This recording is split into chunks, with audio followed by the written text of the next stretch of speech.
Muito boa noite, boa tarde ou bom dia, queridos amigos, onde quer que nos sigam, com estas capacidades que hoje a internet nos possibilita e transforma o nosso mundo numa verdadeira aldeia global. Sejam depois bem-vindos, queridos amigos, a mais umas conversas espíritas ibero-americanas, que, como sabeis, une a 3 países irmãos à volta das margens deste grande ribeiro atlântico, que fica estreito com estas novas tecnologias. E hoje teremos a palestrar um nosso amigo e convidado do Brasil, o Lucas Berlança, sobre um tema fundamental porque é uma das obras fundamentais da codificação, Viagem Espírita de 1862. Mas isso a seu tempo. Para já, vamos chamar os nossos queridos amigos tertulianos. Temos aqui o António Soares. Meu querido António, muito boa noite. Olá, João. Boa noite a ti e a todos esses amigos que se encontram no estúdio e a todos aqueles que nos estão ouvindo também e que entrarão em contato connosco ao encaminhar desta tertúlia, como tu chamas, e bem, este convívio. É um prazer estar aqui. Obrigado pelo convite e com certeza que o nosso irmão e amigo Lucas vai nos trazer uns ensinamentos extraordinários. É para isso que a doutrina espírita está aqui. Obrigado. Muito obrigado, António. Bem-vindo. Vamos mudar-nos para aqui para o lado, para a Espanha, e vamos chamar o nosso amigo, também António, mas lhe dou. Olá, António, boa noite. Olá, boa noite a todos. Para mim, agradeço a oportunidade e o convite. Muito prazer para mim colaborar, compartilhar todos estes momentos com os irmãos do Brasil e de Portugal. Obrigado. Muitíssimas graças, Tony. Muito obrigado, Tony. Vamos agora dar entrada ao nosso querido amigo Eric, do Brasil. Eric, boa noite ou boa tarde. Por aí é boa tarde. Boa tarde, boa noite. Muito obrigado, né, pelo convite de estar aqui. E com certeza o Lucas fará uma palestra excelente. Muito obrigado, Eric. O Eric hoje é o anfitrião do nosso convidado, o nosso amigo Lucas. É a convite dele que ele aqui está. Ainda também de Espanha temos aqui, pela primeira vez, e vai passar a ser um dos elementos permanentes à nossa tertúlia, o nosso querido amigo Jordi Santandreu, de Barcelona. Jordi, boa tarde, boa noite, boa noite. Boa noite aqui. Pois é. Boa noite, desde Barcelona, boas noites. E é um prazer estar aqui com os nossos irmãos brasileiros, portugueses. Eu adoro Portugal, eu vivi lá e o meu portunhol tem um sotaque de Portugal. E agradeço estar aqui a João, ao António, ao Érica, ao outro António e ao Lucas também. Muito obrigado e espero passar uma noite muito agradável junto de vocês. Excelente, muito obrigado, Jordi. Temos então agora a nossa lotação da nossa tertúlia de hoje, dos membros permanentes, está agora completa por hoje.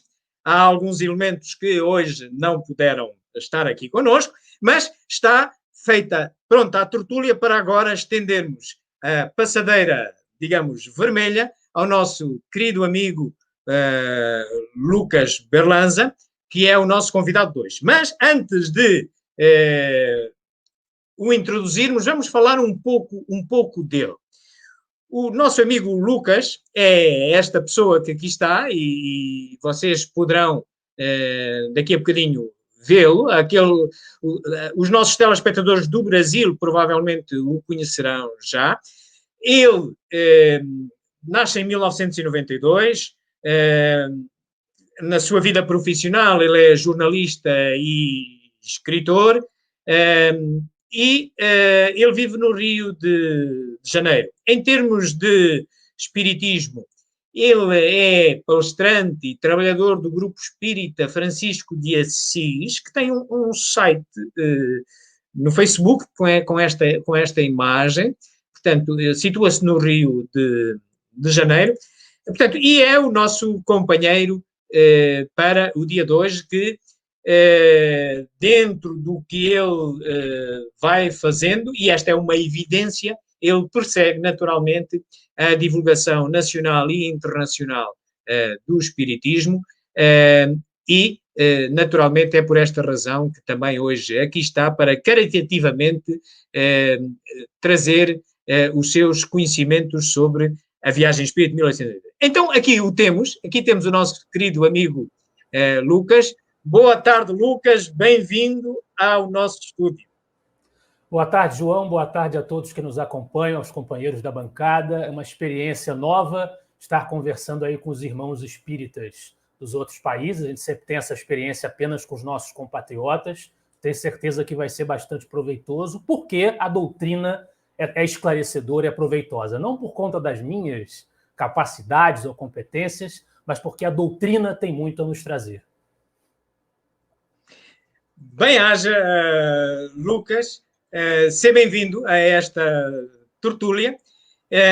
Vamos, pois, então, sem mais delongas, dar início aos nossos trabalhos. E a forma melhor que todos nós sabemos fazer é conversar com Deus, dirigir uma palavra a Deus, louvá-lo, agradecer e pedir também que nos ajude na tarefa de hoje, ao nosso palestrante também. E para tal, eu ia chamar o nosso querido amigo António Soares, de Portugal, para nos fazer essa conversa com Deus. António, olha o microfone, liga-o, muito bem, a palestra é tua.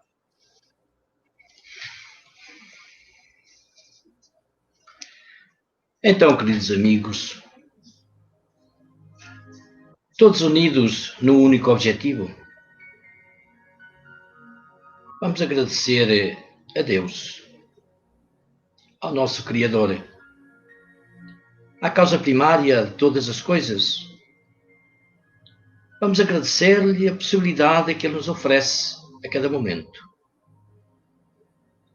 Uma oportunidade de, mais uma vez, nos ligarmos a Ele, para podermos assim usufruir da luz divina com que Ele tão carinhosamente nos envolve.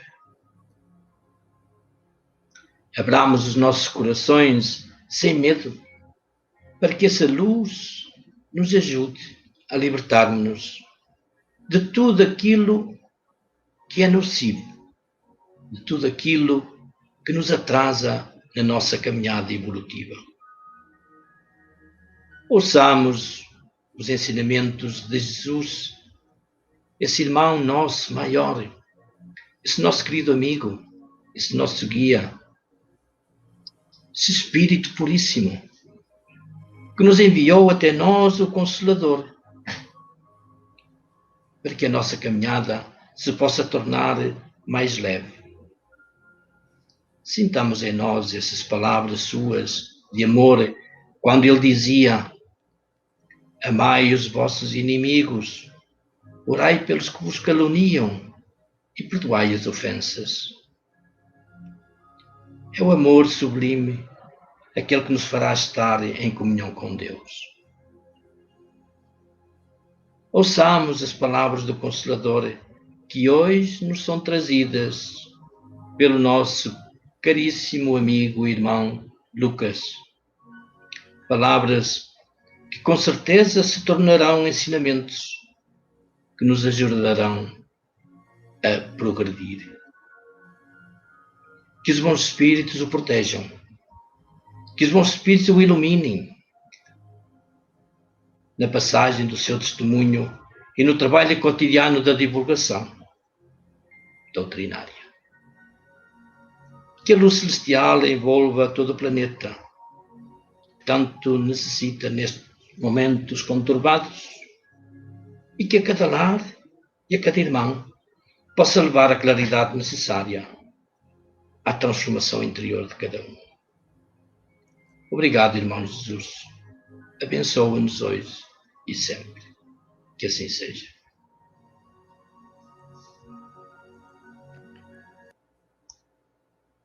Muito obrigado, António, por esta linda prece, maravilhosa. Julgo que carregaste as baterias a todos e, por certo, também ao nosso querido amigo Lucas, a quem nós vamos agora, então, desafiar para nos falar deste tema que ele escolheu e que são a viagem espírita em 1862, que, como saberão, pelo menos aqueles que já estudam o espiritismo há mais tempo, não é nada mais, nada menos do que uma das obras fundamentais entre os 11 títulos que Kardec epitetou, classificou de fundamentais no seu catálogo racional para fundar uma biblioteca espírita. Mas isso vamos deixar ao nosso querido Lucas para nos falar sobre isto. Lucas, a audiência é tua, a palestra é tua, nós escutamos. Muito boa noite ao pessoal da Europa, bom dia, boa tarde aos meus companheiros brasileiros, ressalvando sempre, seguindo as belíssimas palavras do nosso antecessor na prece, nosso pedido ao amparo da espiritualidade amiga, que nos secunde os esforços de reflexão, mais uma vez, em torno da nossa doutrina consoladora e esclarecedora, e ressalvando também as minhas próprias palavras quando disse que o que há de proveitoso num encontro como esse não se dá em virtude das competências de quem dá o recado, de quem transmite o recado, mas da qualidade excelsa da mensagem, que é aquela que foi configurada pelos esforços do nosso mestre francês Allan Kardec e pelos esforços dos espíritos que participaram da sistematização doutrinária. Esse estudo que nós vamos apresentar hoje, ele originalmente foi desenvolvido para a casa espírita que frequento, como já foi mencionado, o Grupo Espírita Francisco de Assis, em 2012, por ocasião do Sesc Centenário dessa obra fundamental da doutrina, como bem foi destacado, que infelizmente permanece em boa medida ignorada ou desconhecida pela generalidade, pela grande parte dos irmãos espíritas, como de resto outras obras que não integrem aquilo que erroneamente ficou conhecido por uma convenção inoportuna como o Pentateuco, por alusão às 5 obras da Bíblia atribuídas pela tradição a Moisés, quando na realidade nós sabemos que as dimensões do trabalho de Kardec foram muito além dessas 5 obras. E esta obra em específico, que nós selecionamos para trazer a conversa hoje, que foi abordada nesse estudo em 2012, ela é um registro textual de uma faceta importante do trabalho de Kardec, também nem sempre lembrada, que é a faceta do bandeirante do espiritismo, do missionário divulgador que excursionou, ao menos pela França, pelo Velho Mundo, no interesse de divulgar a doutrina que ele estava consolidando. Essa faceta do trabalho de Kardec vai começar antes de 1862. A gente pode remontar a 1860, quando nós já tínhamos em estado adiantado os efeitos dessa onda provocada pelo advento do espiritualismo moderno, e em específico do espiritismo, na obra do próprio Kardec, quando ele já havia trazido, em 1857, a primeira edição de O Livro dos Espíritos, e nesse ano de 1860 estava lançando a segunda edição, aquela que viria a ter contornos mais próximos aos definitivos. Foi nesse mesmo ano que Kardec começou a se pôr a desbravar o Velho Mundo, nas suas viagens no intuito de divulgar o espiritismo nascente. Há um registro na Revista Espírita de agosto de 1860 de um residente em Lyon, à época do estudo, quando originalmente eu o apresentei, eu ainda me referia a Kardec como mestre lionês, como a gente se acostumou a fazer, quando a gente sabe hoje que há pesquisas historiográficas que indicam que, na verdade, o nascimento dele não se deu propriamente em Lyon. Mas a gente agora se refere a ele como mestre francês. O mestre francês, de qualquer modo, recebeu uma correspondência, trocou correspondências com um residente em Lyon, o senhor Guillaume, e sozinho, deixando para trás a sua residência em Paris, onde era a sede da Sociedade Parisiense de Estudos Espíritas, Kardec se deslocou para Lyon, fez ali a sua primeira excursão, onde ele percebeu que as ideias espíritas já tinham conquistado um grande vulto. Surpreso com isso, ele recebeu um comunicado dos espíritos, em que o espírito lhe disse o seguinte: por que te espantas? Lyon é a cidade dos mártires. A fé ali ainda é viva. Ela dará apóstolos ao espiritismo. Se Paris é a cabeça, Lyon é o coração.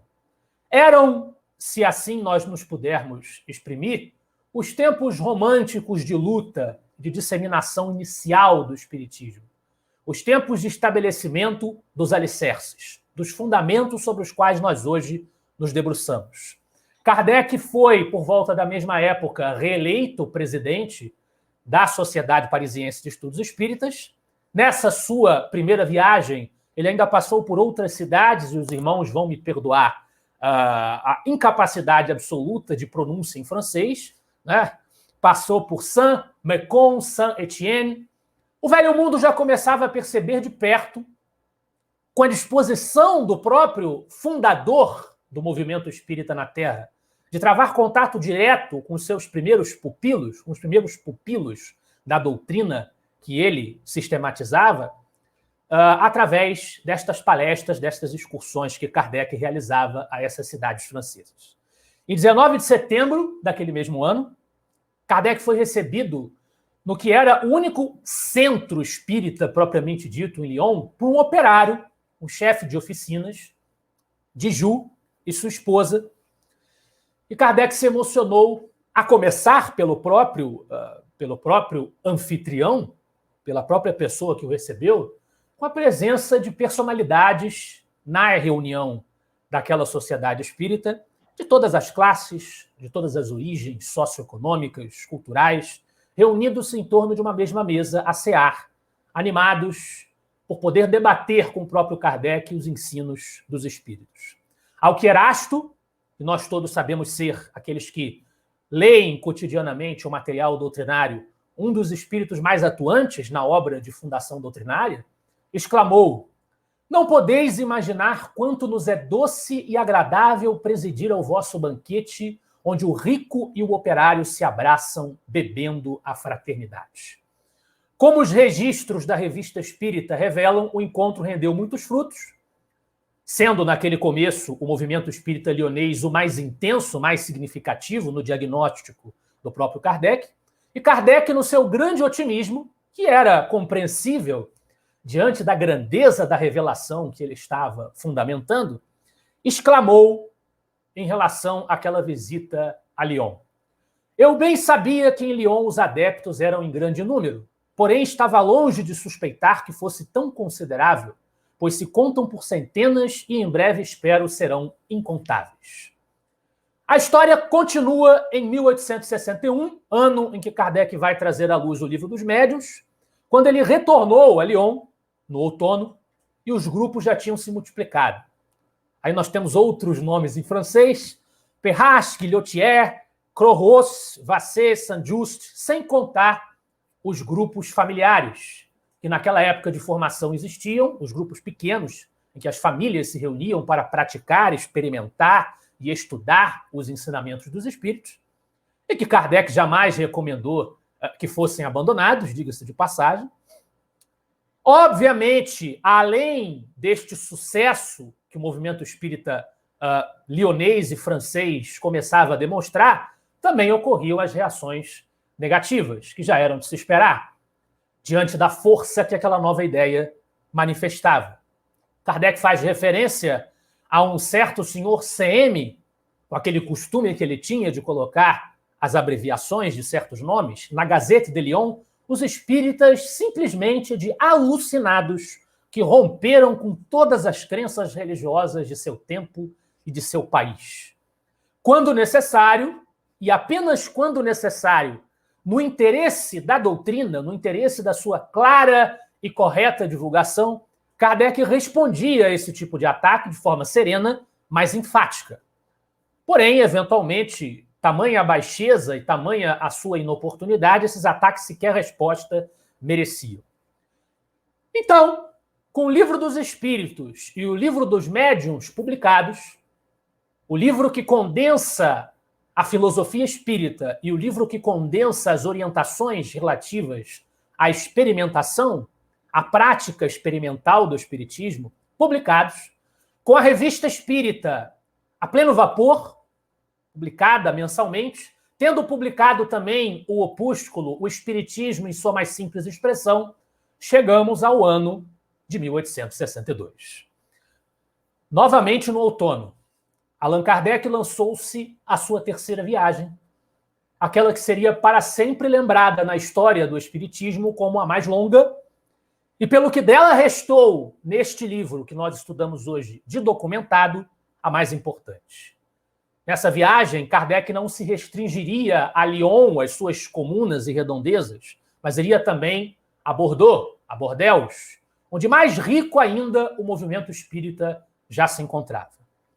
Dava-se, como diz o título da obra homônima, a viagem espírita em 1862.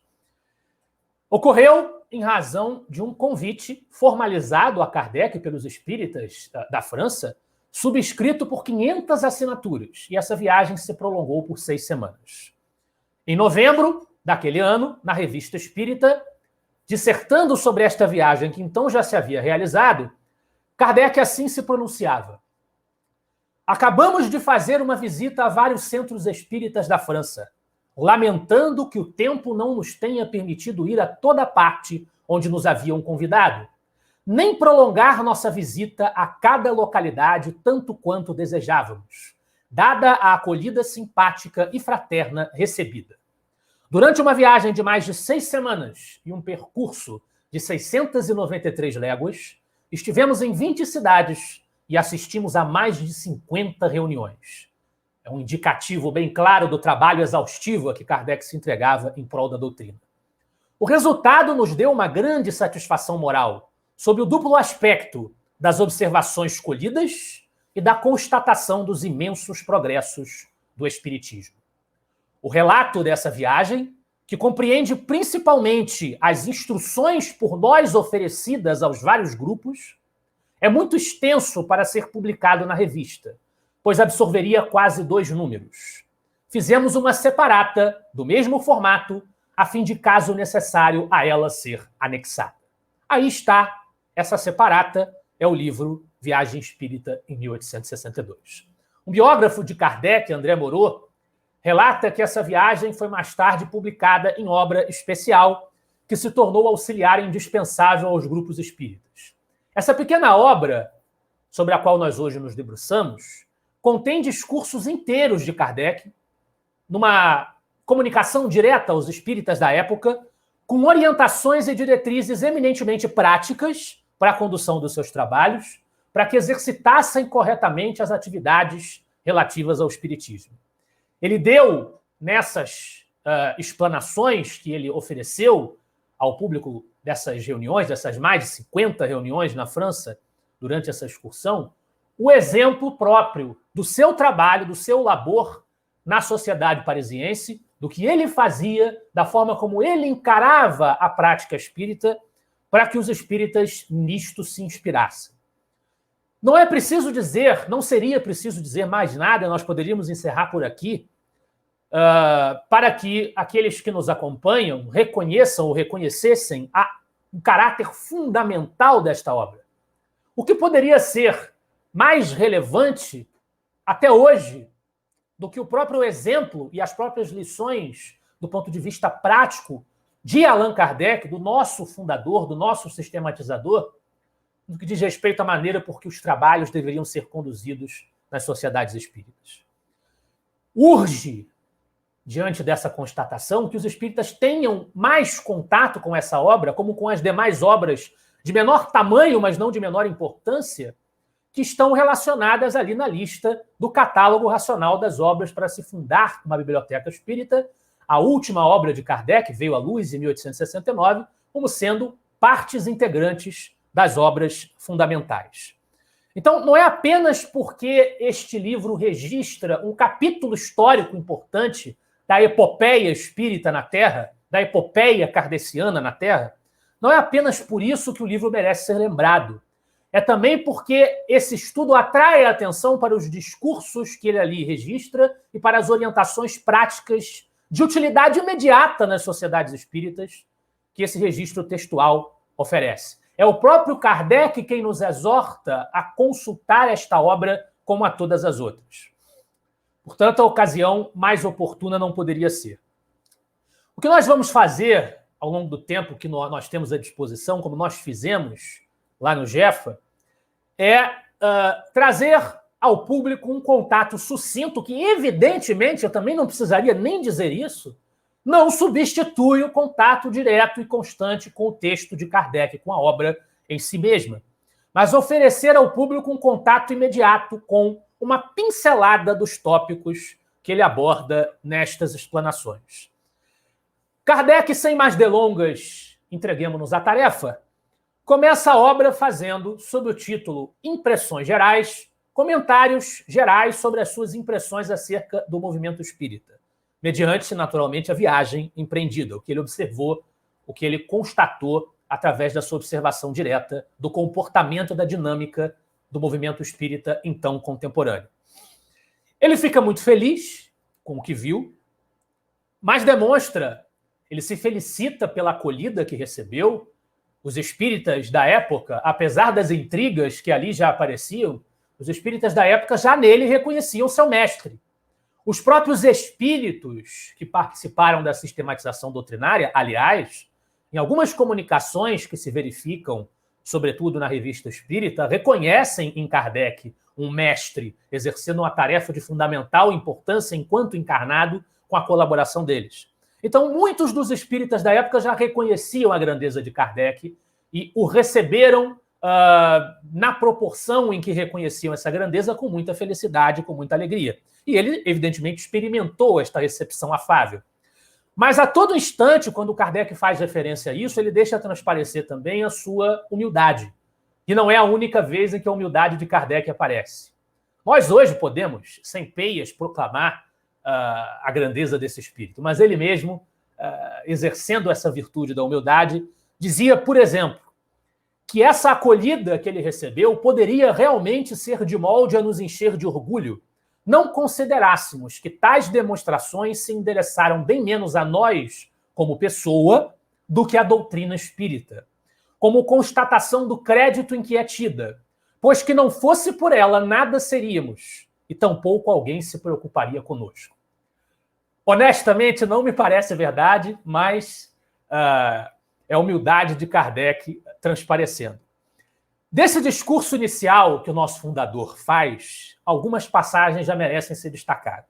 Kardec fala da proliferação do espiritismo como sendo uma doutrina racional, uma doutrina ancorada em bases sólidas, e como nós sabemos, bases que partem de uma premissa experimental observada fenomenicamente, e disso se deduzem construções filosóficas da mais alta coerência interna e que produzem o mais categórico sentido, diante dos ataques que a doutrina já recebia àquele tempo. E ele citou o caso de uma pequena cidade, onde há mais ou menos 6 meses antes da visita, antes da viagem, ninguém tinha ouvido falar em espiritismo, ninguém tinha ouvido falar nas obras dele. Mas quando um pregador, naturalmente ligado à religiosidade tradicional, começou a fulminar aquilo que ele chamava de a religião do século XIX, o culto a Satã, o culto ao demônio, e é sempre engraçado que quando Kardec comenta esse tipo de consideração, ele diz que esse tipo de crítica, na verdade, é auxiliar do espiritismo e não inimiga do espiritismo, porque ao admitir que os espíritas estão em contato com o demônio, ao menos esses críticos admitem a veracidade da fenomenologia, daí a se deduzir que não poderiam ser apenas os maus espíritos a se manifestarem e que isto deporia contra a justiça de Deus, a misericórdia de Deus, a bondade de Deus. É um pulo que a razão que o espiritismo concatena nos oferece.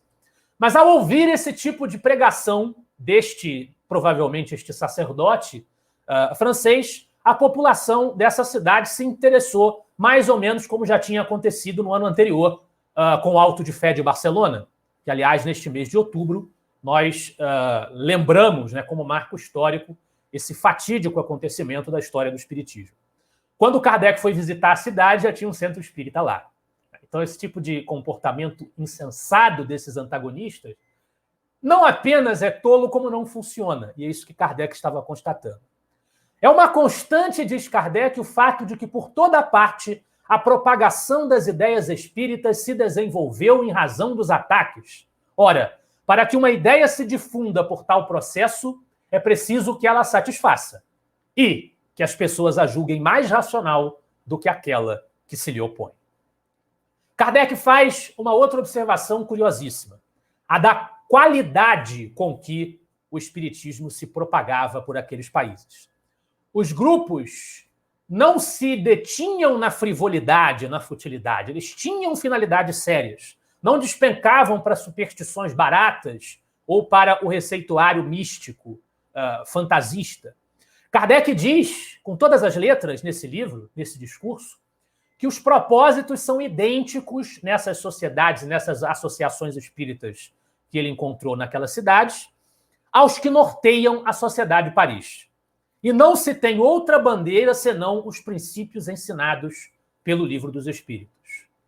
Nós hoje, e os irmãos da Europa devem sentir isso de forma ainda mais próxima, sabemos a retração que houve no crescimento do movimento espírita, de modo a ele chegar a uma dimensão bastante comparada ao sucesso que tinha à época de Kardec, comparativamente bastante insignificante em termos numéricos, quantitativos, mas, para além dos números, atente-se para a qualidade. Mesmo onde há muitas sociedades, muitos centros espíritas ainda hoje, atente-se para a qualidade. Essa é a reflexão que nós podemos, de início, já retirar desse discurso de Kardec. Nós caminhamos nessa mesma senda com que essas sociedades espíritas da época caminhavam? Nós demonstramos, no nosso exercício diário de divulgação doutrinária, fidelidade aos princípios fundamentais? Nós nos preocupamos com a coerência em relação aos alicerces, com a coerência em relação às obras fundamentais, com a unidade de doutrina? Unidade de doutrina não quer dizer sair excomungando as pessoas, e nós não somos, nós não temos essa dinâmica, nunca houve essa dinâmica, mas Kardec valorizava o interesse de preservar a unidade de doutrina, preservar os alicerces doutrinários. Isto que Kardec está elogiando na sua viagem em 1862. Os espíritas de hoje se ocupam de cuidar desses valores na sua atividade cotidiana? Outra observação que Kardec nos faz é a da diminuição do número de médiuns de efeitos físicos e o crescimento do número de médiuns de efeitos inteligentes nas cidades que ele visitava. O chamado período da curiosidade, para chamar a atenção aos fenômenos, havia passado. Não se davam mais em profusão, pelo menos, aqueles fenômenos chamativos.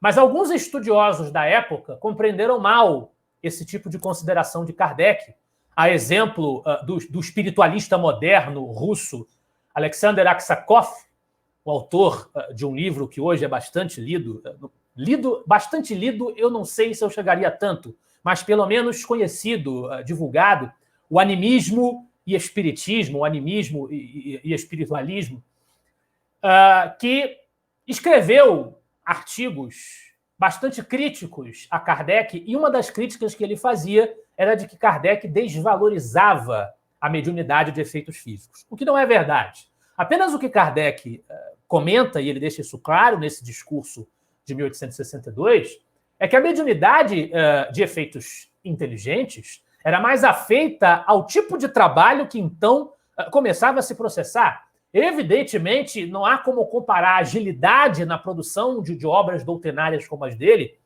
que se obtém através da psicografia, por exemplo, com o que se obteria mantendo o recurso à tipologia ou às outras formas, aos outros mecanismos que faziam mais sucesso, ou que marcavam mais presença nos primeiros anos do espiritualismo moderno. Era mais afeito ao propósito de estabelecer ali as obras fundamentais do Consolador, que vem a ser a doutrina espírita, esse tipo de mediunidade de efeitos inteligentes. Kardec relata ainda outra coisa muito importante da missão de Kardec, que ele enfatizava bastante, a sua crítica à especulação da mediunidade. Vindo de carona com isso, a sua defesa constante do desinteresse moral. O dai de graça o que gratuitamente recebestes, evangélico. Ele sempre alerta para a importância de evitar a inserção de um espírito indevido de mercado no espiritismo. Era algo que deveria ser visto com grande preocupação, sobretudo levando-se em consideração que no espiritualismo moderno, aquele movimento macro do qual a obra de Kardec surgiu, despontou como uma subdivisão, havia essa prática. E até hoje a gente encontra no espiritualismo moderno anglo-saxão uma tolerância maior a esse tipo de comércio da mediunidade. A força do espiritismo, em parte, se assentaria, diria Kardec, na ausência desses ganhos pecuniários, em se exercer a prática mediúnica sem esse tipo de propósito.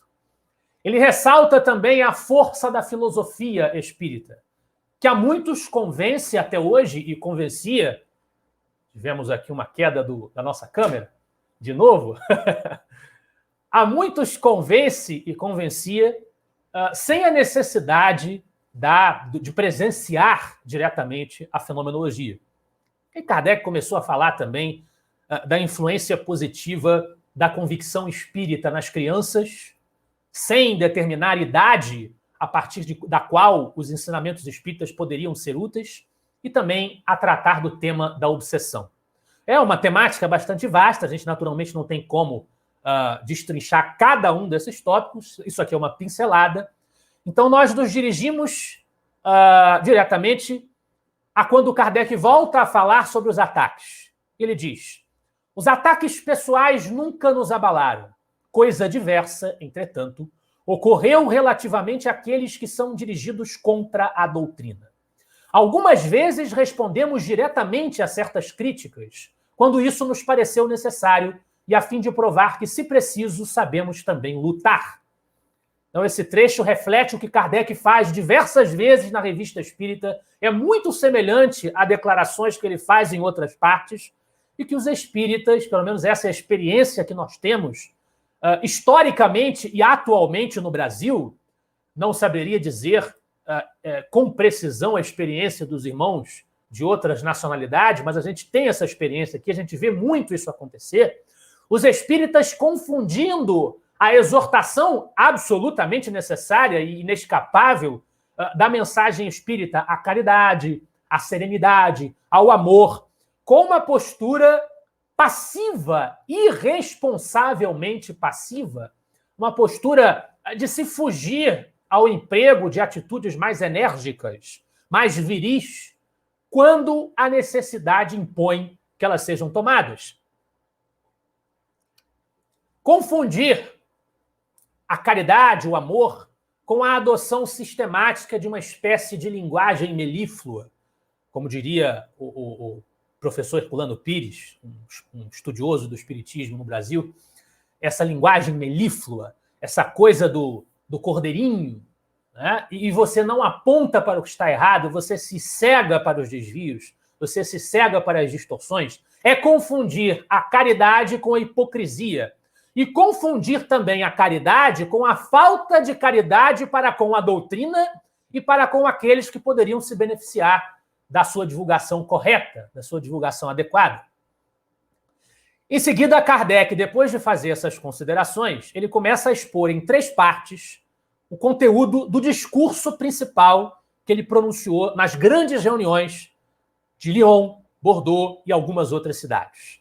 Ele diz que esse discurso vem seguido das instruções especialmente oferecidas, conforme as circunstâncias, a grupos particulares, respondendo a algumas das perguntas que nos foram endereçadas.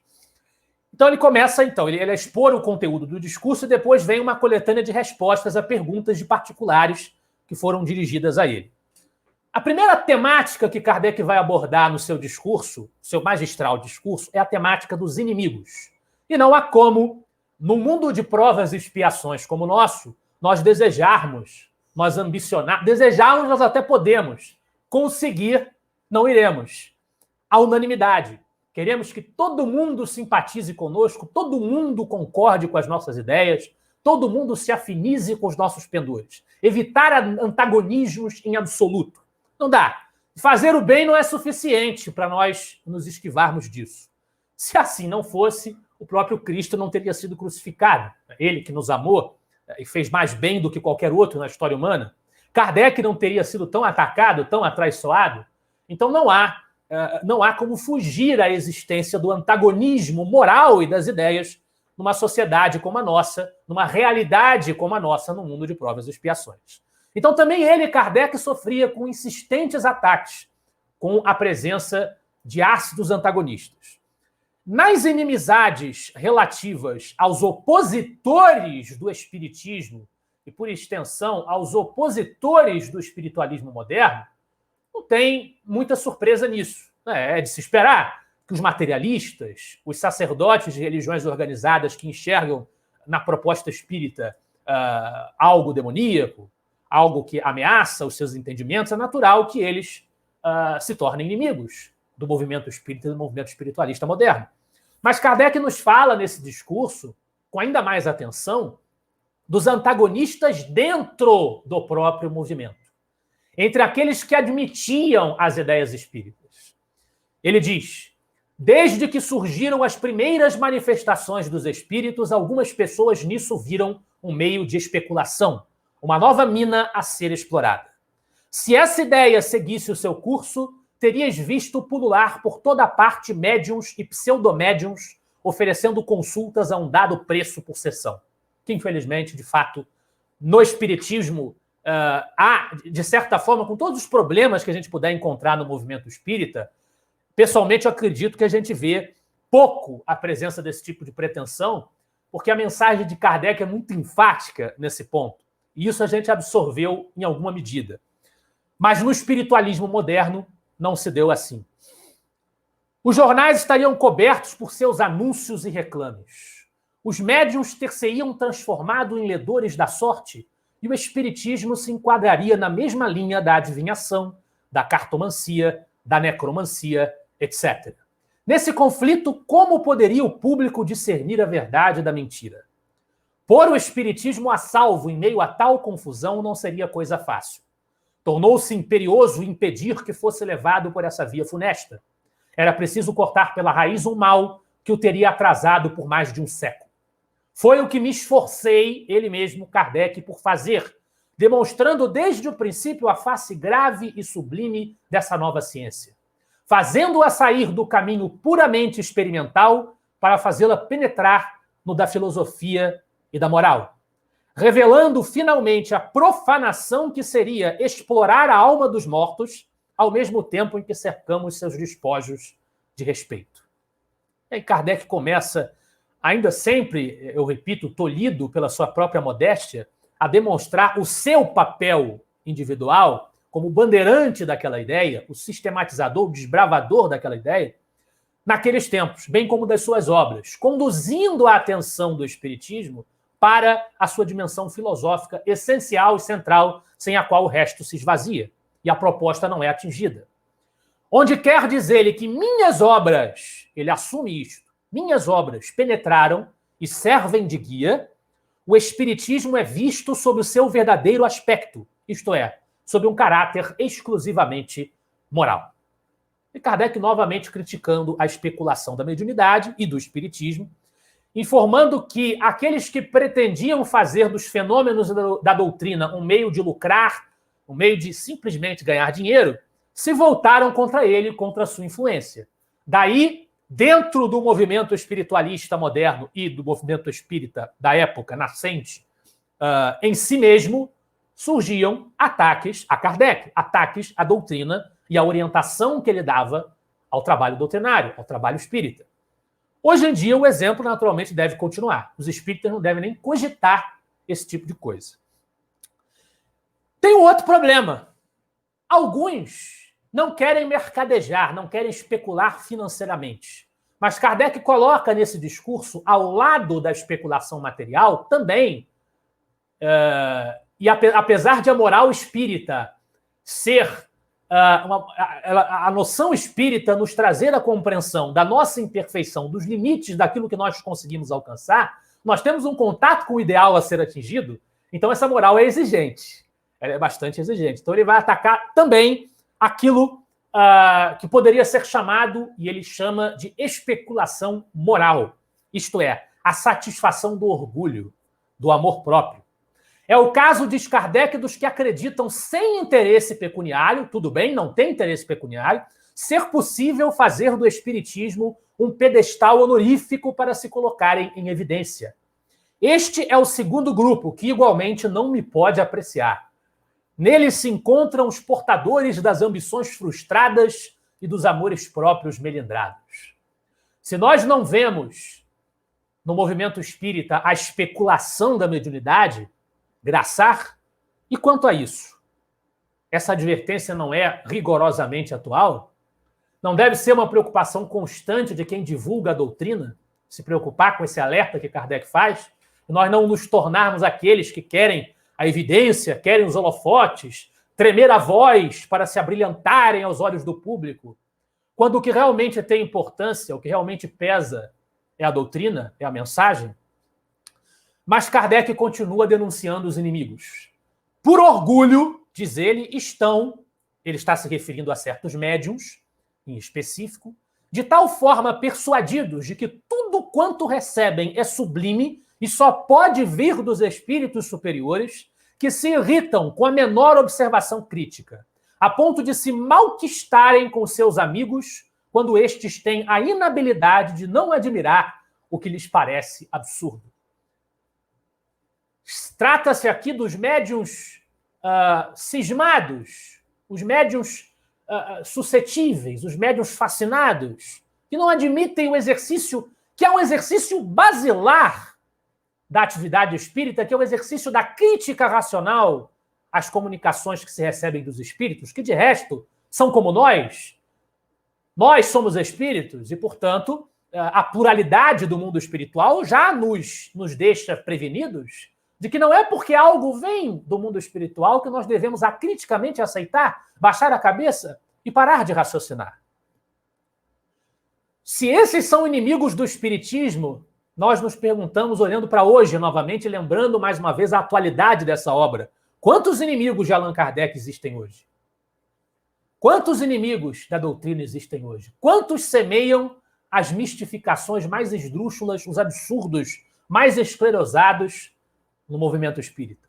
Quantos ainda, para além de divulgarem essas mistificações, querem impô-las ao edifício doutrinário? Dizer que elas são parte da doutrina espírita, que elas devem merecer a mesma autoridade em relação às obras de Kardec. Quantos não há, hoje em dia, que não admitem qualquer questionamento aos seus luminosos guias espirituais? Os médiuns, reforça Kardec, devem sempre ter uma postura de esforço e dedicação no estudo, na compreensão do papel em que estão inseridos, na necessidade de submeter à crítica e à razão tudo aquilo que vem dos espíritos, como submetemos aquilo que vem dos espíritos encarnados. Kardec também critica os hipócritas presunçosos que se julgam mais do que são por causa da classe social que ocupam. E ele fala, para mim um homem é um homem, isto apenas, meço o seu valor por seus atos, por seus sentimentos, nunca por sua posição social. Pertence a ele às mais altas camadas da sociedade. Se age mal, se é egoísta e negligente de sua dignidade, é a meus olhos inferior ao trabalhador que procede corretamente. E eu aperto mais cordialmente a mão de um homem humilde, cujo coração estou a ouvir, do que a de um potentado cujo peito emudeceu. A primeira me aquece, a segunda me enregela. Esse é o homem que alguns acusam de ser preconceituoso. Esse é Allan Kardec, que alguns acusam de ser preconceituoso. Homens da mais alta posição, ele conclui, honram-me com sua visita, porém nunca, por causa deles, um proletário ficou na antecâmara. Muitas vezes, em meu salão, o príncipe se assenta ao lado do operário. Se sentir humilhado por causa disso, dir-lhe-ei simplesmente que não é digno de ser espírita. São duras as palavras de Kardec, mas absolutamente verdadeiras. Daí ele passa a parte 2 do discurso. Ele fala de muitas coisas também que ele menciona em outros textos, a propagação rápida do espiritismo, o caráter racional da fé que o espiritismo propõe, a sua oposição ao materialismo, destacando sempre o respeito a todas as crenças, mesmo aquelas que ele considera como sendo de fé cega.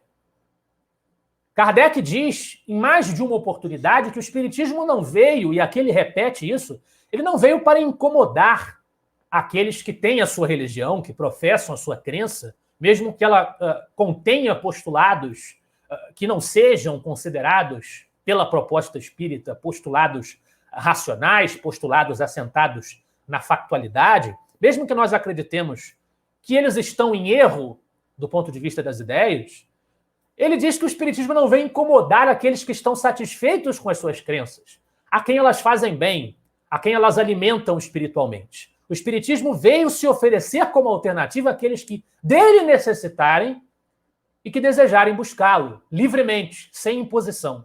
E é por isso que o espiritismo é incompatível com qualquer figurino autoritário da vida social. O que o espiritismo vem combater, e aí sem desrespeitar os seus adeptos, eu já recebi pessoalmente algumas expressões de desagrado da parte de alguns ateus ou materialistas, dizendo que Kardec era muito radical em relação a eles, era muito intolerante com eles. Não há aí um ataque pessoal. Há o reconhecimento da parte de Kardec, da parte da doutrina, do perigo que as ideias materialistas representam. E, portanto, da finalidade essencial que a doutrina tem de oferecer um anteparo a essas ideias.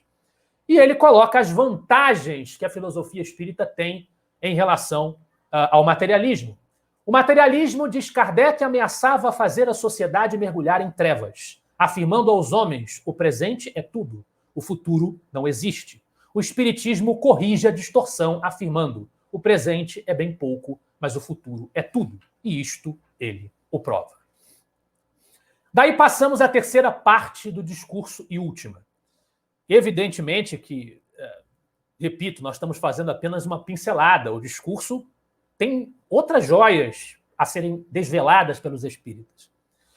Mas aqui Kardec nos dá uma lição sobre o potencial de transformação da sociedade. Essa lição é bastante oportuna num momento como o nosso, em que há, pelo menos aqui no Brasil, tentativas de associar ou de vincular o espiritismo a uma seara que não lhe compete, que é a seara político-partidária, ideológico-partidária. Ele vem nos falar sobre o potencial de transformação da sociedade de forma contundente que o espiritismo pode proporcionar, através das ferramentas que ele oferece ao melhoramento moral dos indivíduos e à prática da caridade. Caridade cristã é entendida na sua acepção mais profundamente cristã, como a entende a mensagem cristã da civilização ocidental, sem a qual, que é a base, a pedra angular de todo o edifício social, sem a qual, diz Kardec, o homem constrói sobre a areia. E é aí que Kardec, que era contemporâneo de diversas teorias sociais que pipocaram e influenciaram os debates ideológicos a posteriori, ele faz um comentário crítico bastante oportuno ainda nos dias de hoje.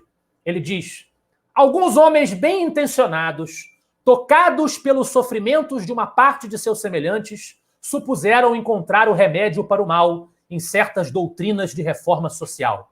Com pequenas diferenças, os princípios são pouco mais ou menos os mesmos em todas essas concepções, qualquer seja o nome que se lhes dê.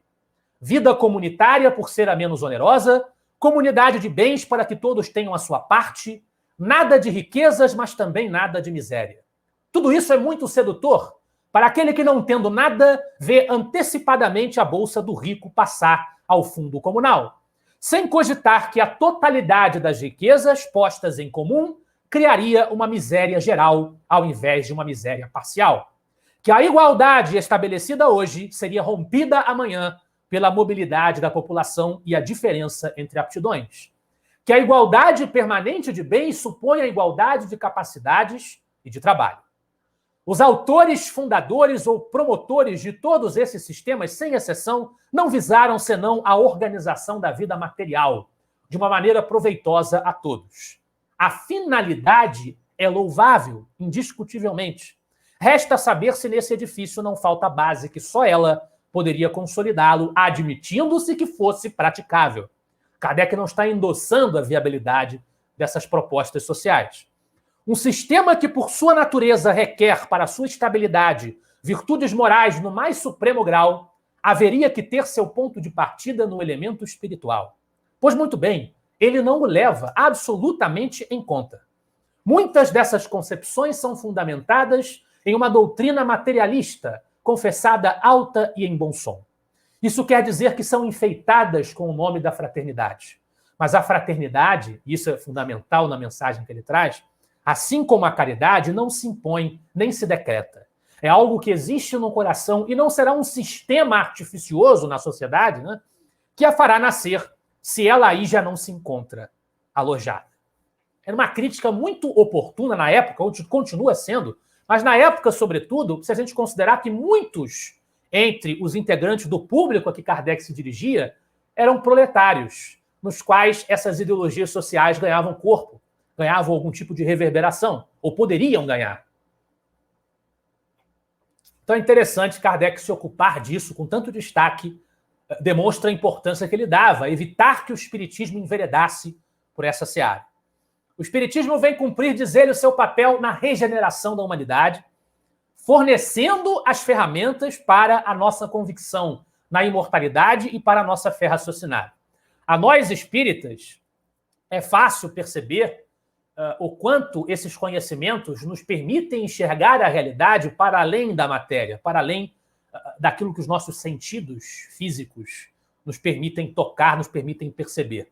Diante da grandeza dessa ideia, Kardec, nas palavras finais do discurso, nos exorta a que, cientes dessa grandeza, cientes desse valor, que nós nos compenetremos da nossa responsabilidade. O Espiritismo é jovem ainda na Terra. Então, nós que aqui estamos, e aqueles que nos ouvem, que nos assistem, nós estamos ainda entre os primeiros espíritas. Então, nós temos uma grande responsabilidade, zelar pelos princípios com que a doutrina nos foi legada, zelar pelos fundamentos que Kardec nos legou. E também de nos fortalecermos no amor e na indulgência, Kardec enfatiza, porque sem indulgência não há caridade, sem caridade não há verdadeiro espírita.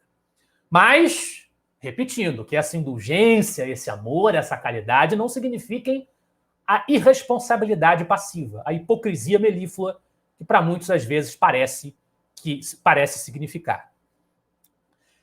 Aí, encerrando o livro, Kardec completa o livro com as instruções que ele tinha dito, as instruções particulares dadas aos grupos em resposta a algumas das questões propostas, divididas em 11, seguidas de um projeto de regulamento para o uso de grupos e pequenas sociedades espíritas.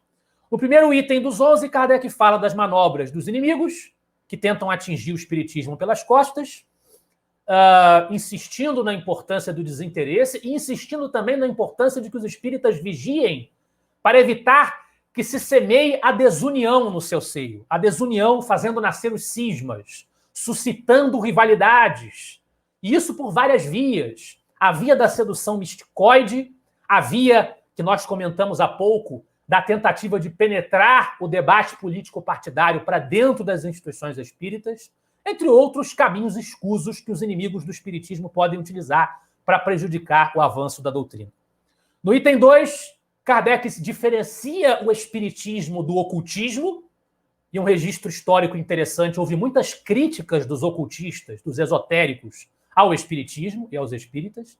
De fato, são coisas diferentes. O espiritismo não tem um figurino iniciático, é uma filosofia aberta, para todos aqueles que desejem travar contato com ele.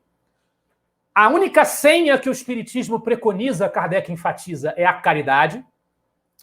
No item 3, Kardec até concorda em que o Espiritismo poderia ter se desnaturado se ele tivesse se desenvolvido inicialmente nas camadas menos esclarecidas da sociedade, teoricamente mais sujeitas à superstição, mas não se deu assim. O próprio Kardec era um pedagogo, um intelectual respeitado na França, professor Hippolyte Léon Denisard Rivaio, e, mesmo assim, o Espiritismo não tem nenhuma pretensão elitista de qualquer espécie.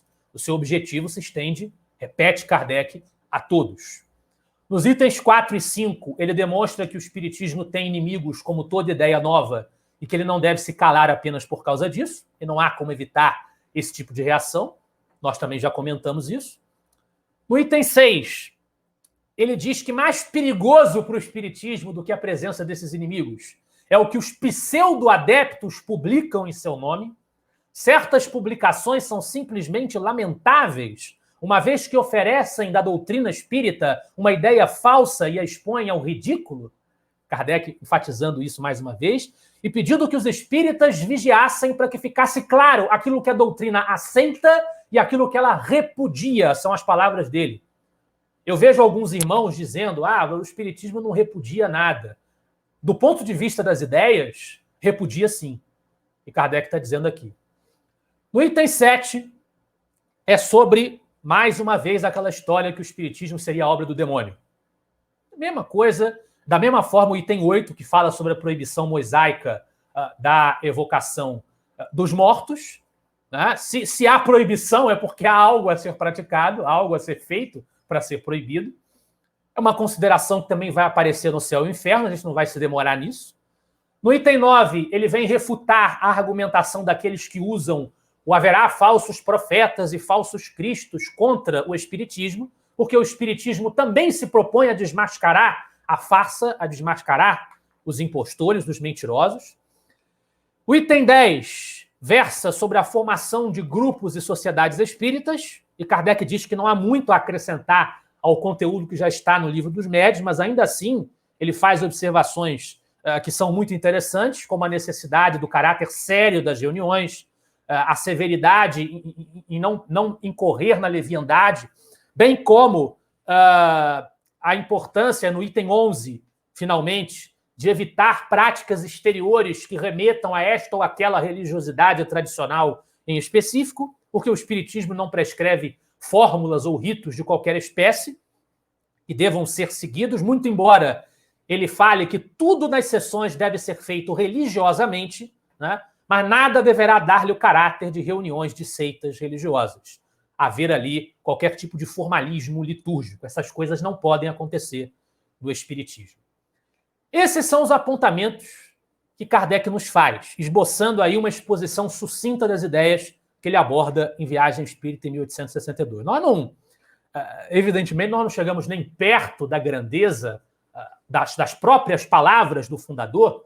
Por isso, nós reforçamos o convite a quem nos acompanha para que mergulhe nas páginas deste e dos demais livros fundamentais da doutrina, mas justamente porque nós não temos como nos equiparar ao testemunho imortalizado já para gerações desse incrível espírito que foi nosso mestre Allan Kardec, nós vamos encerrar essa explanação inicial, como nós fizemos quando nós apresentamos essa síntese da primeira vez, com alguns trechos do discurso tão profundos quanto emocionantes, mas que, na emoção que a forma traz, não deixam de fornecer o conteúdo que nos importa do ponto de vista doutrinário.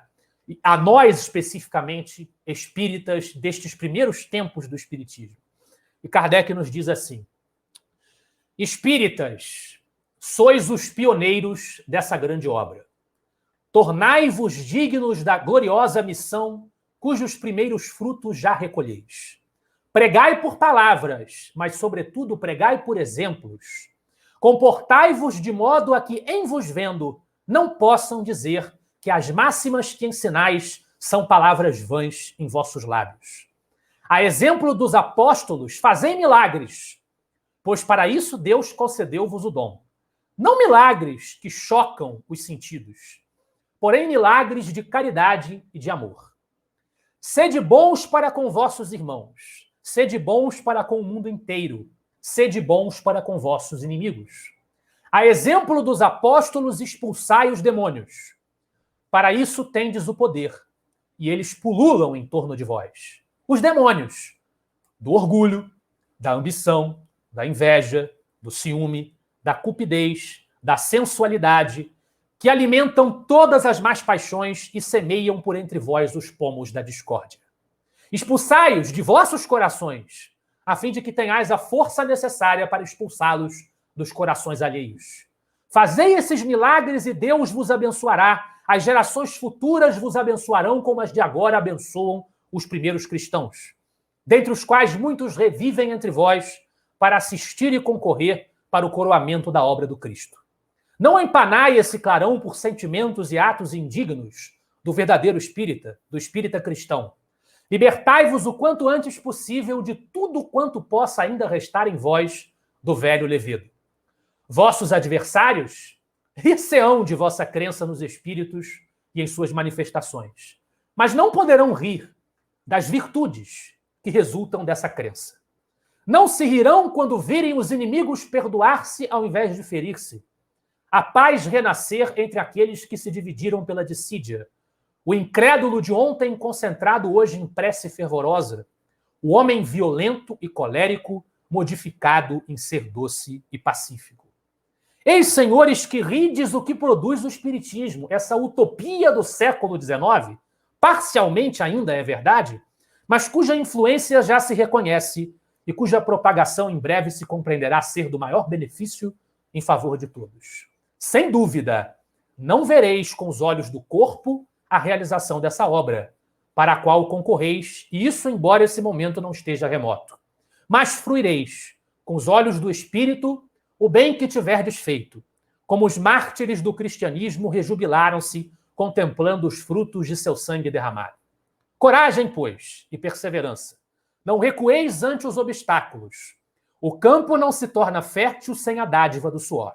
Assim como o pai, mesmo no ocaso da vida, constrói o lar que irá abrigar seus filhos, crede que construís para as gerações futuras um templo à fraternidade universal, e no qual as únicas vítimas imoladas serão o egoísmo, o orgulho e todas as más paixões que ensanguentaram a humanidade. Quem pode dizer que é para não ler esse livro e que ele tem menos importância do que os outros?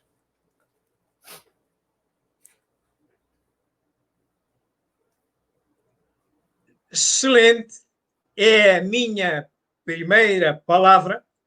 Guardarei a segunda para o final dos nossos comentários, nossos amigos tertulianos, porque, por elegância, eu ia já desafiar o nosso querido amigo Eric, que, digamos que é a quem nós agradecemos a oportunidade de hoje nos trazer o Lucas a palestrar, a proferir esta excelente palestra, para que ele nos dê o seu comentário. Eric? Foi excelente, realmente, a palestra, né, do Lucas. Quero dar os parabéns. Essa obra realmente é muito importante, né? Como foi dito, né? Tem essa ideia no movimento espírita do Pentateuco, das 5 obras, né? Mas se a gente for lá no catálogo racional, né, são 23, né? Incluído o Viagem Espírita, que está lá no catálogo também, né? E essa obra é muito importante e é atualíssima, né? Não se restringe a só aqueles grupos que Kardec visitou, como o próprio Lucas disse, esses avisos, né, que Kardec coloca lá servem muito para hoje, né? Se a gente observar, né, como foi dito, a crítica às deturpações, tanto do ponto de vista místico quanto político, né, são questões atuais, né? A gente vê os impactos do cisma rustenguista, por exemplo, ainda presente hoje, né? A gente vê deturpações no sentido político, partidário, então esse tipo de aviso serve muito para hoje, ainda hoje em dia, né? Não é uma obra que ficou lá no século XIX, ela serve muito para os grupos atuais, né? Para o movimento atual. Então, mas realmente excelente a palestra do Lucas. Muito obrigado, Eric. Íamos agora mudar para outro das nossas bases desta tríplice aliança. Ia desafiar o nosso querido amigo António Lledó, de Espanha, para nos fazer o comentário sobre este tema e sobre a palestra. Tony? Muito bem. Parabéns, Lucas. Muito interessante, muita boa explicação do livro Viagem Espírita, mas eu pouco tenho que falar ao respeito. Somente que é um estudo sociológico muito importante, não somente da obra, sino também da situação do espiritismo atualmente, porque Kardec, nos princípios da doutrina, nos princípios do movimento, tuvo que afrontar desafios, obstáculos, ataques à doutrina, como você muito bem explicou, e sofreu. Ele adotou uma resolução dos problemas baseada na inteligência, a delicadeza, a caridade e, fundamentalmente, o respeito para todo o mundo, espíritas e não espíritas. E por isso que é uma obra de muita atualidade, porque reflita a questão do movimento espírita em muitas partes do mundo. Porque as pessoas, apesar do transcurso do século e meio de Kardec hasta cá, hasta hoje, hemos mudado pouco. A imperfeição, todas as questões que têm que ver com a debilidade, a falência, orgulho, egoísmo, sigam em nós, e os espíritas também, porque somos pessoas igual a outras. Por isso é importante que fixemos nossa atenção na maneira, a forma que Kardec fez para enfrentar os desafios, os retos dos caluniadores, dos dissidentes, dos antagonistas, de fora e do dentro do movimento espírita. Parabéns, pois, Lucas, muito interessante e muito obrigado pela sua exposição. Muitíssimas graças, Tony. Muito obrigado, Tony, por este maravilhoso comentário também. E que acrescentou ainda mais algumas coisas, e é assim as tertúlias que funcionam, vamos trazendo cada um a sua verdade e construindo uma melhor. E eu agora ia desafiar de Portugal o nosso querido amigo António Soares para também contribuir com a sua verdade sobre quer a palestra, quer o tema. António.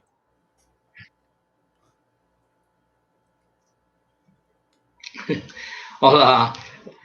Diante de um grupo de catedráticos do Espiritismo, eu não me sinto mais do que um aluno, do que um candidato a aluno, não um aluno, do que um candidato a aluno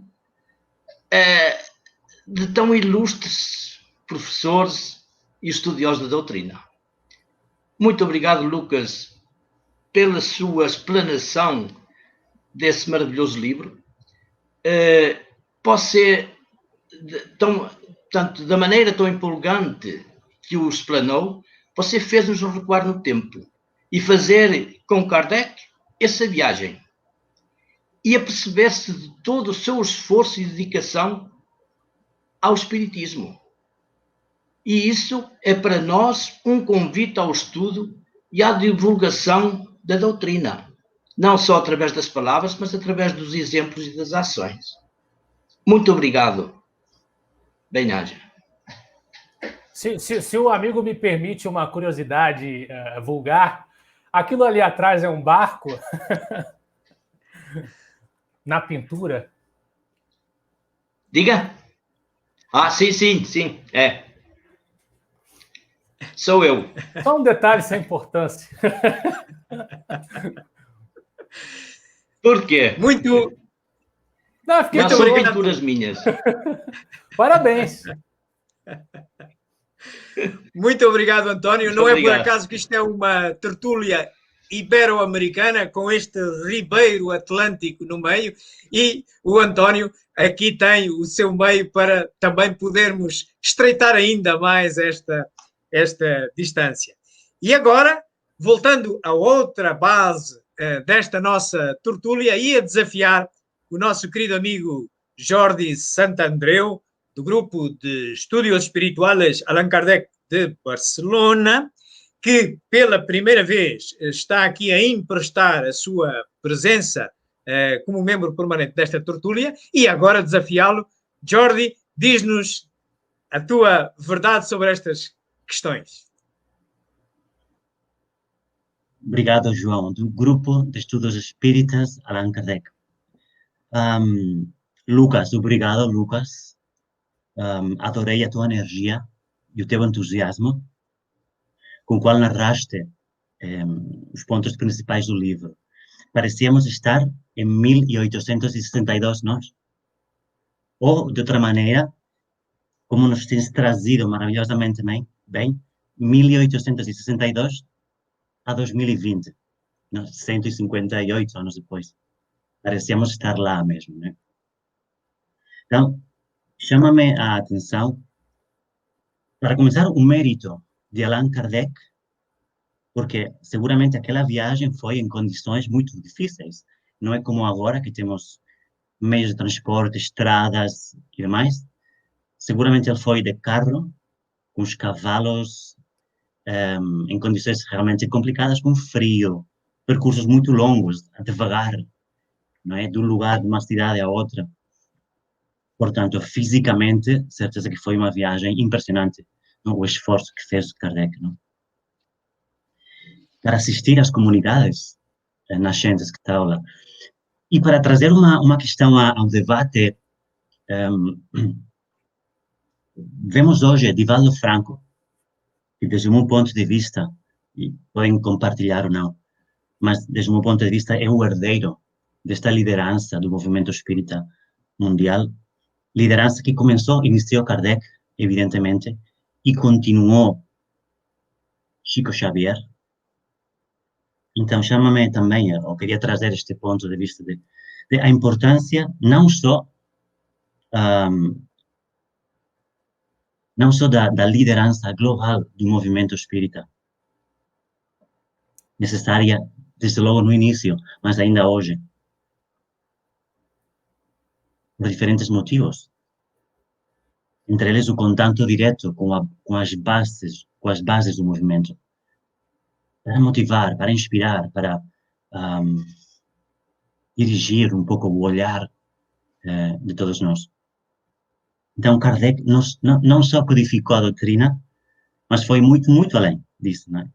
Exerceu de líder à frente da Sociedade Parisiense de Estudos Espíritas, da Revista Espírita, e, como já disse, do contato com as bases, com os simpatizantes de toda a Europa, mas não só, porque por correspondência escrita por carta, mantinha contato com comunidades além do mar, não, além do continente europeu. Por exemplo, é conhecido o episódio da epidemia na ilha de Maurício, foi uns anos posteriores, no 67, e na Revista Espírita daquele ano,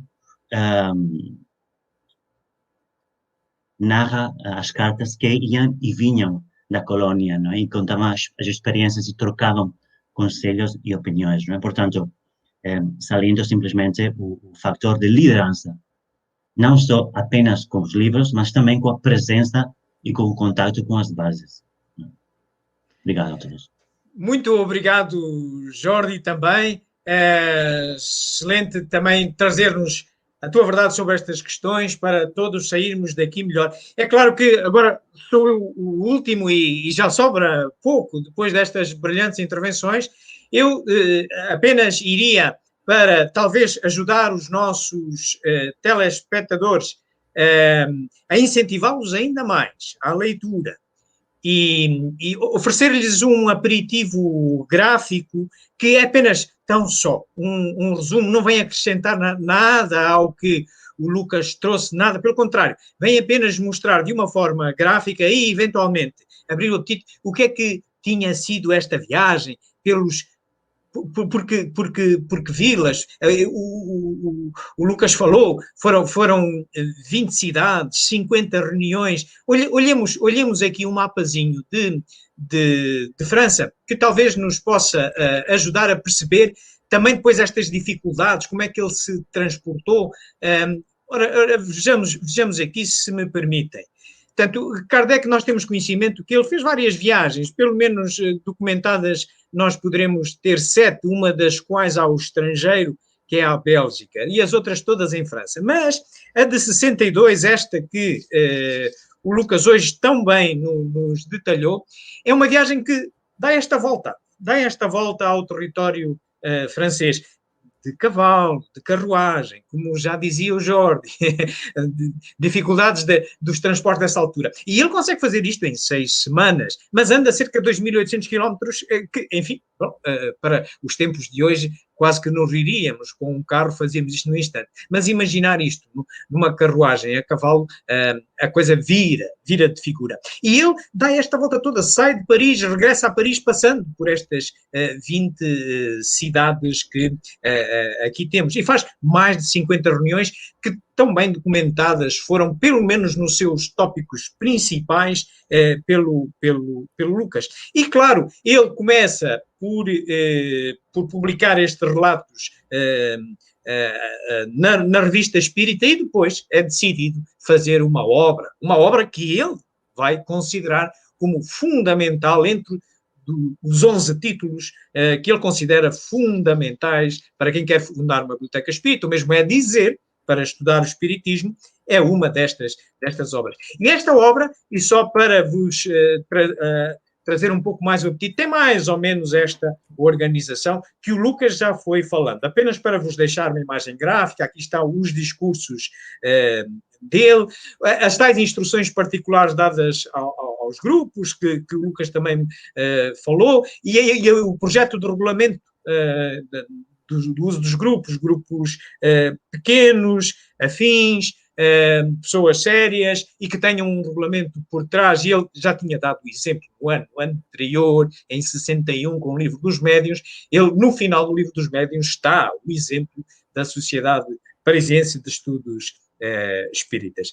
Bom, excelente, Lucas, muito, muito obrigado por este momento maravilhoso de incentivo a obras que são fundamentais, mas que, por motivos vários, nem toda a gente se tinha dado conta delas, e espero que a caridade maior que esta nossa tarefa divulgativa de hoje possa trazer é o incentivo também de lermos esta obra. Nós tínhamos agora aqui algumas perguntas, Lucas. Não sei se queres fazer algum comentário antes de as enfrentarmos. Não, só achei muito, muito instrutivo, muito, muito útil trazer essa complementação gráfica que você trouxe.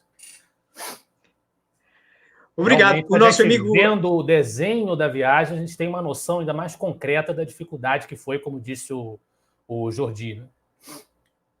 Ok. O nosso amigo Adair Ribeiro, que é um historiador que nosso conhecido também, já temos a oportunidade de o ter aqui também, ele ainda acrescenta, portanto, e de trem também, portanto, para além dos cavalos e com charrete, também de trem. Muito obrigado, Adair. Ora, então, Lucas, nós temos aqui uma primeira pergunta, que é esta que aqui está. O Espírito e o Tempo, que é, vamos dar-lhe o nome, ele chama-se Rafael Menezes, ok? Rafael Menezes faz-nos esta pergunta. Tendo em vista que a caridade não se decreta, saberia dizer-me se Allan Kardec era entusiasta da Revolução Francesa, que em posse de ideais humanitários promoveu uma ação revolucionária e violenta? O que nós encontramos relativamente à Revolução Francesa, em obras póstumas, que a gente sabe que é uma obra publicada depois da desencarnação de Kardec, a gente tem o famoso texto das aristocracias, em que Kardec prenuncia a ideia de que uma aristocracia intelecto-moral seria o tipo de organização social de um mundo superior, de um mundo mais elevado. E Kardec faz referência à tríade liberdade, igualdade e fraternidade, que era um dos motes da Revolução Francesa. Mas isso não necessariamente significa o endosso de Kardec, politicamente falando, às diversas manifestações e conformações que aquela revolução teve. Ele não se manifestava no material doutrinário relativamente à política, justamente porque cuidava com muita cautela de manter as coisas compartimentadas, manter as coisas afastadas. A gente encontra na Revista Espírita, eu fiz esse levantamento para uma outra exposição que fiz, a gente encontra espíritos se manifestando e autores sendo citados na revista com as mais diversas orientações políticas possíveis àquele tempo. A gente vai ter desde um François Guizot, que é citado na Revista Espírita, que era uma das lideranças monarquistas orleanistas da França, um liberal conservador, para usar um rótulo político, até um socialista utópico como Charles Fourier, sendo citados na revista. Então, não há um compromisso da doutrina, e Kardec cuida de manter isso afastado, com qualquer orientação político-ideológica específica, a não ser a liberdade, em geral, de consciência, de expressão, que o Espiritismo não pode abandonar, porque sem ela, sequer ele próprio existiria, sequer ele próprio subsistiria. Então, não conheço, nos textos de Kardec, os textos doutrinários e até nos textos pedagógicos, um compromisso dele de defender, digamos, Robespierre, Marat, Napoleão, ou qualquer uma das lideranças da Revolução e o processo político no qual ela se desenvolveu. O que eu encontro é um aceno simpático à liberdade, igualdade e fraternidade, o que não significa dizer apoio, aplausos para a forma como a Revolução se desenrolou. Excelente, muito obrigado. Não sei se algum dos nossos amigos tertulianos quer também complementar de alguma forma. Presumo que não. Então, vamos passar aqui uma outra pergunta. Temos aqui uma pergunta da nossa amiga Sandra Melo, que nos coloca esta questão. Qual é que é o objetivo de Kardec ao elaborar esta obra? Qual era o objetivo? O que é que ele visualizava com isto? Bom, a mim parece claro que o livro se destina a orientar a atividade espírita em si, a maneira como ela deve se comportar, como ela deve se processar. É Kardec dividindo com os seus companheiros espíritas e deixando de recado para as gerações de espíritas por vindouras o seu exemplo, a sua experiência, como ele liderou a atividade espírita nos seus círculos e como ele acreditava que ela deveria ser conduzida pelos adeptos. É fundamentalmente uma orientação de diretrizes na dinâmica da atividade espírita. Excelente. Não sei se algum dos amigos quer complementar de alguma forma. Tem um comentário ótimo ali da Maria Rosário Helmer. Ok. Kardec fez tanto só de trem de charrete com cavalos do que faria hoje com a internet.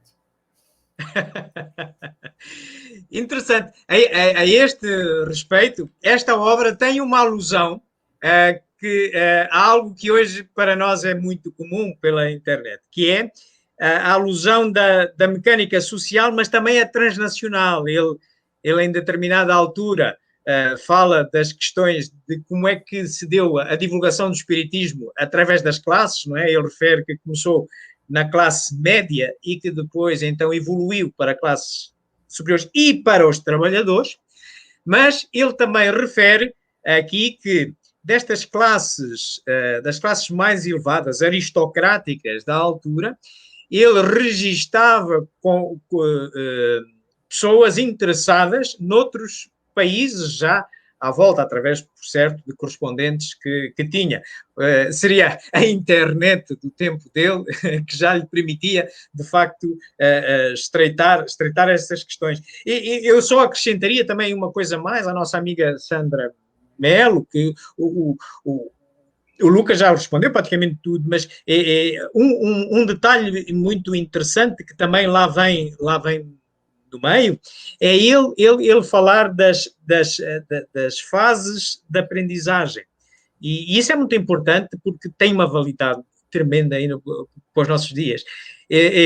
O Lucas já tinha falado que ele tinha constatado que havia até mais médiuns de efeitos inteligentes do que efeitos físicos. Portanto, e os efeitos físicos satisfazia fundamentalmente a curiosidade, também nos livros dos médiuns, e serve para comprovar. Portanto, e ele diz que 3 fases há. Uma primeira, a curiosidade.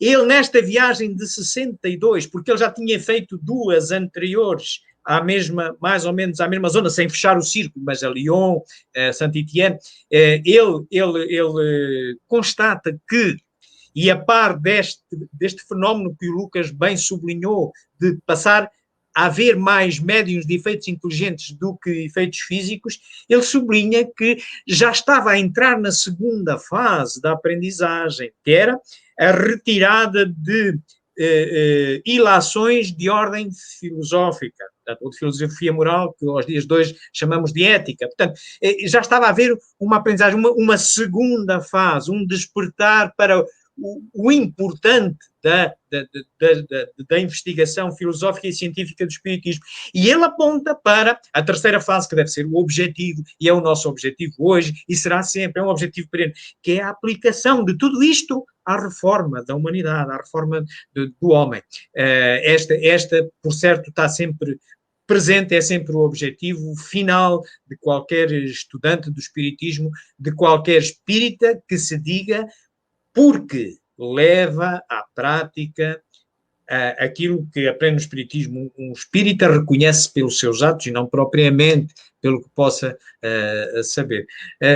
Desculpa, Lucas, era só mesmo para complementar já a tua excelente resposta. António, queres dizer alguma coisa? Não, somente gostaria falar de uma anedota de Kardec muito interessante, que a pergunta de Maria Rosário traz à minha memória.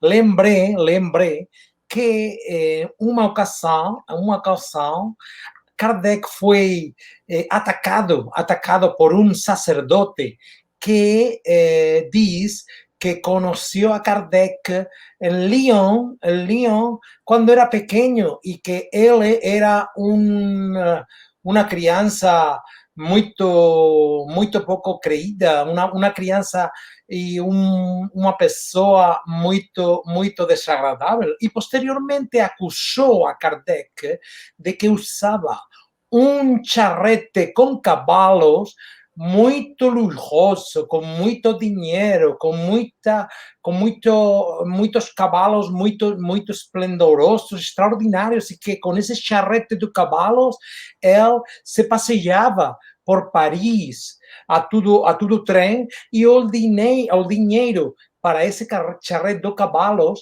ele obtinha, segundo este sacerdote, obtinha da contributo dos espíritas, da asignação da revista espírita, etc, etc. Foi um ataque em todas características. Mas Kardec se defendeu da seguinte forma. Ele diz, é impossível que você, sua eminência, sacerdote, me haya conhecido a mim, porque eu nasci em Lyon por acidente, mas de pequenos dias, pequenos meses, ele foi trasladado a Paris. Por isso mesmo, a mentira do sacerdote para desprestigiar a doutrina, atacando ao codificador, foi desmentida. Mas, em segundo lugar, ele falou de que, efetivamente, ele muitas vezes desplaçava-se por a estrada, por Paris, como um charrete de cavalos, mas eram mulos, eram cavalos de baixa condição, mulos, e era um carruagem de alquilado. Desmentiu todo o processo de calúnia que o sacerdote fez contra ele e que pretendia atacar a doutrina através da sua pessoa. É uma anedota que lembrei a raiz da pergunta da Maria Rosário sobre o charrete do Cavalos. Somente isso. Excelente, António, muito obrigado também por esta aportação.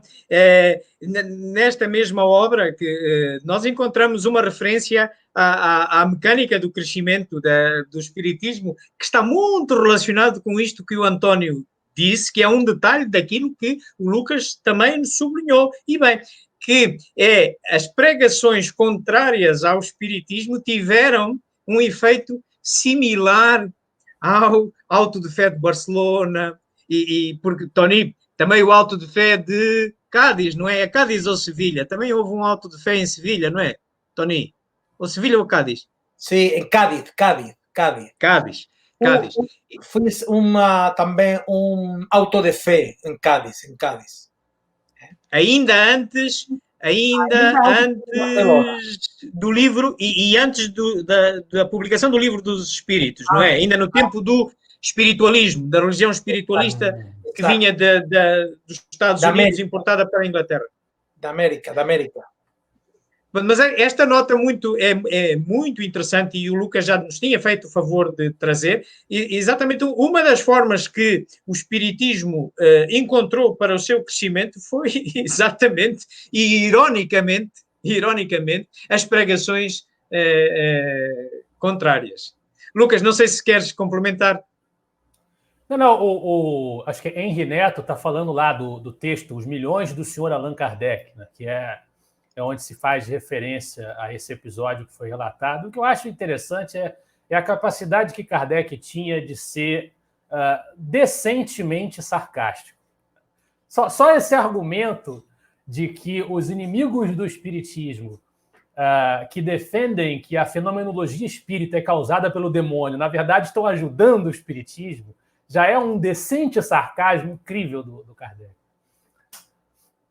Eu fico admirado.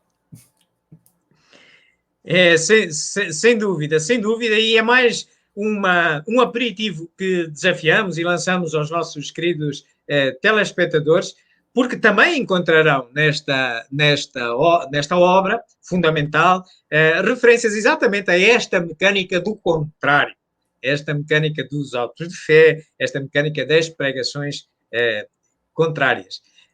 Talvez até nessa linha. Temos aqui mais uma pergunta de desafio, Lucas, e é do nosso amigo Rafael, do Espírito e o Tempo. E ele pergunta: na perspectiva da evolução intelecto-moral do homem, na medida em que esta avança cada vez mais, pode-se considerar que o Estado se torne mínimo ou até seja extinguido? Bom, novamente enfatizando, sem a inoportunidade de associar o debate doutrinário, né, o espiritismo com a política partidária, com a ideologia política, eu me permito fazer algumas considerações para poder responder a pergunta no seguinte sentido. Na medida em que os espíritos evoluem, os espíritos se aperfeiçoam, passa a haver, a lógica nos diz isso, cada vez menos necessidade de legislações estabelecidas em pacto social, porque os espíritos passam a, por natureza, espontaneamente não precisarem de qualquer tipo de coerção, de qualquer tipo de imposição da força. Então, me parece que, pela lógica, em mundos superiores, aquilo que o Estado exerce, sob o ponto de vista da legislação, é menos necessário, passa a carecer de necessidade. Da mesma maneira, nos é sinalizado na doutrina que quanto mais perfeito o mundo ele é menos desmaterializado, e, portanto, as necessidades materiais que por lá haveria são muito diferentes das nossas, o que torna complicado a gente imaginar as condições materiais e as organizações daí decorrentes. O que a gente pode afirmar, caminhando com o raciocínio que Kardec constrói, a gente pode imaginar é que, se o mundo superior refletirá de forma mais fiel o que é a vida espiritual, porque ele será menos material, menos denso que o nosso, o que haverá num mundo mais elevado é a autoridade do espírito mais elevado em relação ao menos elevado. né? Talvez seja num mundo mais elevado mais fácil de se perceber a diferença de elevação entre os espíritos, e, portanto, o que haverá é justamente essa aristocracia intelecto-moral. Nada que guarde relação com o Estado como nós o conhecemos aqui na Terra. Mas tudo isso é esforço de imaginação intelectual com base nos sinais que a doutrina nos oferece. Não existe uma corporificação teórica explícita na doutrina sobre isso. Excelente. Uma justificação a uma pergunta de desafio, sem dúvida. Como se diz em Espanha, tienes mucha mano izquierda. És diplomata, sabes? Bom, és jornalista, por isso também tens esse jeito. Excelente, mas tocaste efetivamente no ponto essencial onde o espiritismo pode fazer ponte com as questões que roçam um pouco já a política e a organização social.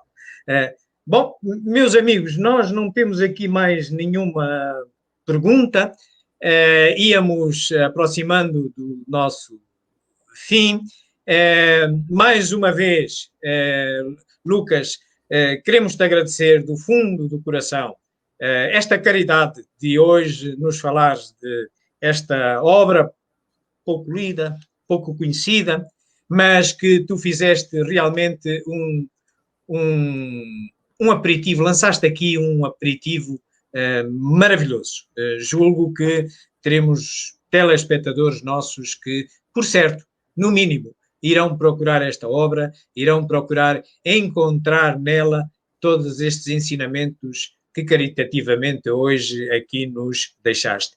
Ao Éric, não posso deixar de agradecer a oportunidade de nos trazer o Lucas, digamos que és o padrinho do Lucas para aqui, para as nossas conversas. Bem-haja, Éric, bem-haja a nossa outra perna ibérica, hoje aqui representada pelos nossos queridos amigos António Lhadó e Jordi Santandreu, que pela primeira vez é um estreante e estiveste excelente, hein? Jordi, prepara-te, hein? Agora é arregaçar as mangas, que não precisas coçar a careca, hein? Calma.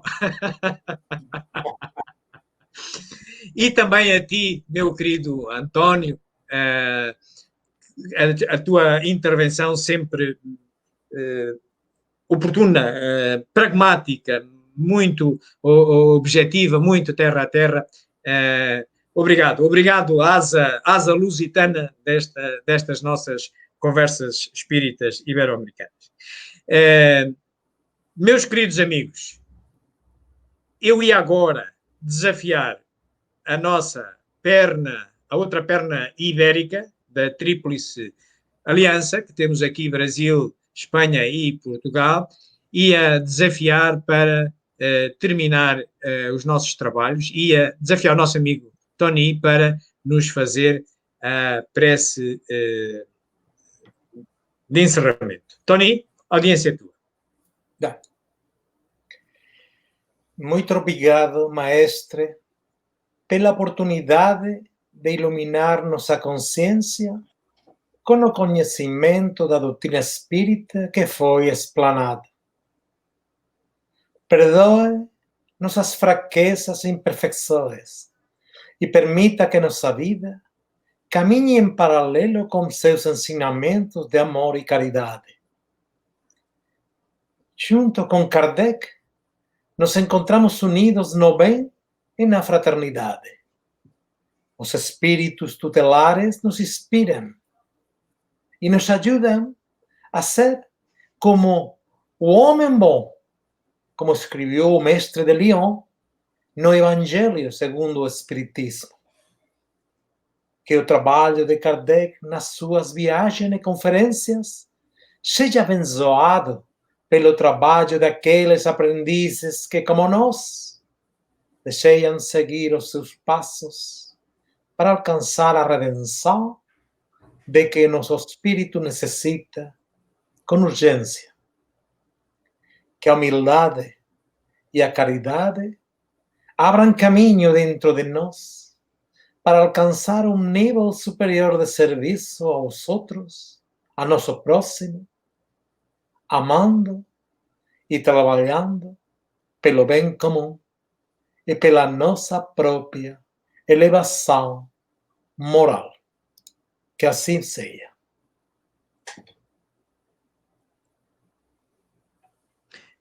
Muito obrigado uma vez mais. Uma boa noite a todos, meus amigos. Boa noite. Até ao nosso próximo encontro. Obrigado a todos. Até à próxima. Muito obrigado. Jorge.